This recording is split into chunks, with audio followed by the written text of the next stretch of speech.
You know that Uber and Lyft have genuine problems with their system when they constantly have to switch it up and figure out new ways how to try and convince the driver, that, hey, you can spend less time waiting and you can earn more. Look, CEOs, drivers ain't fools. We know what a take rate is. You might want to spin it as, 70% after external fees. It's very simple. We do the math like this, right? What did the rider pay? What did I receive? That's it. Simple math. You don't have to try and fudge it, mix it, disguise it, change it, alter it to try and spin a different version. Doesn't work. So here it says, hi, Paul, we're excited to announce that we've enhanced the earnings heat map to help reduce wait time. I mean, a little bit of comedy here, right? But hi, this is Dara. I'm excited to announce that I've changed my underwear for the 6th time today, right?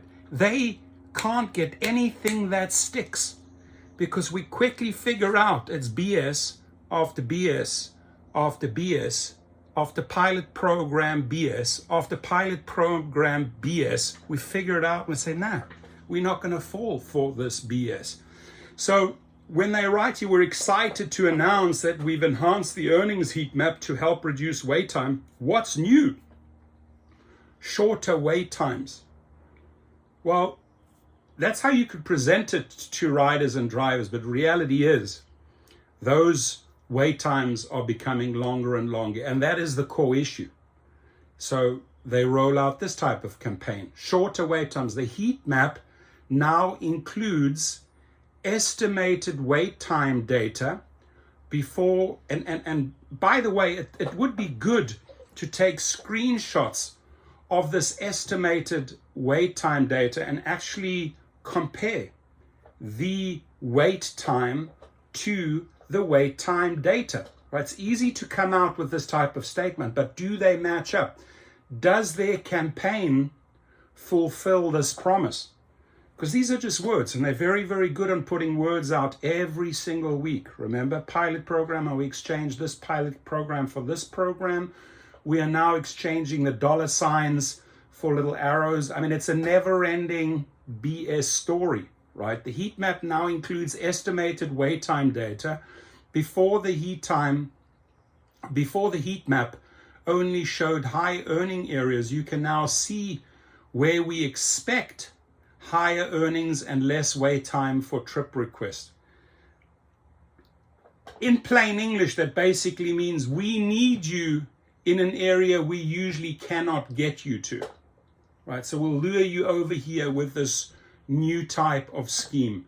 Updated icons. Now, this is a thing that I've been hammering and humiliating. You can go over there and you can earn $, or you can go over there and earn $, or you can go drive up there and earn $.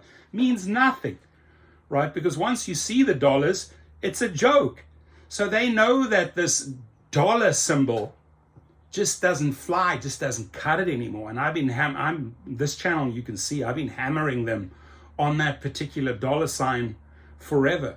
Because it's an insult when you actually get to see that it's usually pennies, not even $1. It's not $, which would be $2. It's usually like a couple of pennies, right? So updated icons, we've replaced the dollar sign icons on the map with arrows. More arrows indicate both higher potential earnings and lower estimated wait times.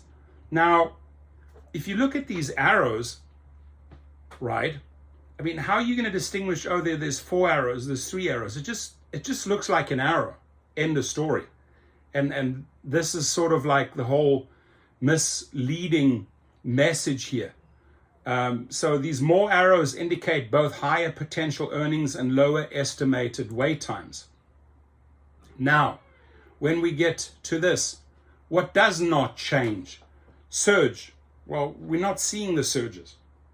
They say, well, we're not changing surge, it's still there, but we're just not seeing it anymore. It's just not happening that frequently anymore. There are no changes to how surge pricing is displayed. You'll continue to see surge pricing on the map when available. Airports Airport wait times are managed differently. I'll do a separate video on that. We hope this update makes it easier for you to locate the spots for higher potential earnings with shorter estimated waits.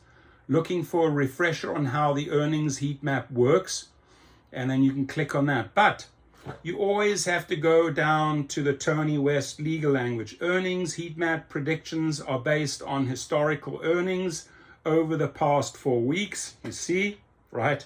How they changed that already. Oh, it's based on 4 weeks. Current market conditions, promotions, surge, and wait times. Historical earnings are based on trip earnings of drivers who were online for at least 20 minutes over the past 4 weeks. Look on how they inject this confusing message and now spin it off in a completely different direction, right? Basically invalidating, saying whatever we have up here doesn't count, because this is how we assess things. Historical earnings are based on trip surge and wait times of drivers who were online for at least 20 minutes over the past 4 weeks, and include all of the money and driver made on trips, including fares and surge tips.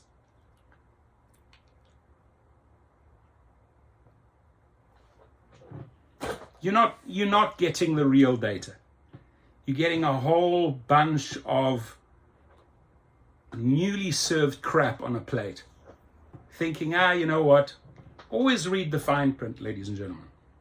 It's just the excuse to bait us into another pilot project which doesn't work. Now, I'll guarantee you, this nonsense here, right, is going to be replaced at some point. These arrows, I'm going to make the prediction today on September the 3rd. It's going to be a thing of the past very, very soon, in the next 6 months. You ain't going to see these arrows anymore, because the dollar signs were replaced with the arrows get replaced with the next BS, the next BS, the next BS. You understand the pattern, right? So leave your comments, please. What do you think about this message pushed out? Thank you, Paul, for sharing. Will we actually spend less time, right? Will we actually spend less time waiting and earning more?